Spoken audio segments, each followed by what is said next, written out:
plano. Well mga idol, marami nga nagsasabi na kailangan hindi magpakumpiyansa itong si Cuadro Las Casimero dahil alam naman natin ang mga Hapon na talagang napaka-disiplinado na yan at hindi natin alam na may ibubuga din itong kanyang kalaban.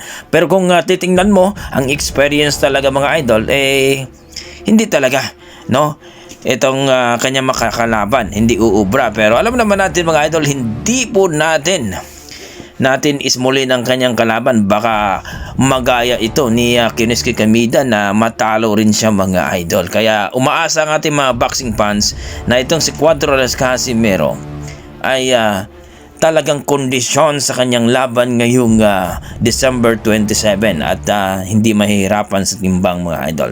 So ayon sa ating mga boxing fans, sigurado mananalo si Cuadro Las Casimero basta talagang makuha lang daw ang tamang timbang. Well mga idol, marami din nagsasabi